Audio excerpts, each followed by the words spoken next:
Now to the growing homeless problem at Grand Central Terminal. Less than 24 hours after we highlighted the problem, MTA police officers seem to have stepped up their presence, but that's only part of the solution. CBS 2's Jessica Layton demanded answers, and tonight we're getting action.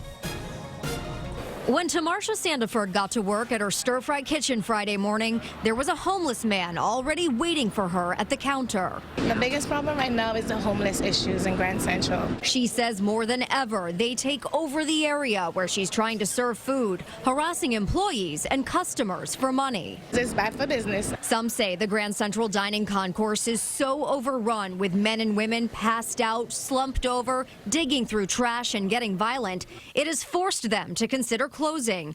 We first started highlighting the problem Thursday night. We get homeless people coming in and running and at times harassing our sales associates. The general conditions are so poor. There's not enough outreach people down here. Then Friday, a day after our story aired, store managers started seeing changes. There were a lot of cops around today. Today there was more police walking around with persons in charge of Grand Central. They were actually taking care of the place. Jimmy Ponce of Tri-Tip Grill says for the first time in a long time, MTA police spoke with him directly about his concerns. They are taking action right now.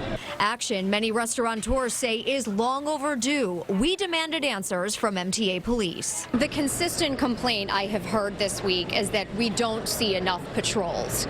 Can you give them more patrols down here? Can you be reaching out more to these folks who've fallen on tough times? We do a lot of outreach. We act on behavior, not on appearance. And that's a very important thing for us. So we'll walk up to somebody and we'll talk to them 10, 15 times a day. If they refuse services, we'll just go on and come back later on. MTA police really want to hammer home they can't arrest someone or remove them unless they're breaking a rule. And even when that happens, those people almost always end up back on the street. And so this terrible cycle continues with no easy solution. We're at Grand Central Terminal. Jessica Layton, CBS 2 News. The MTA and Metro North say much of the problem inside the terminal is due to a lack of affordable housing citywide.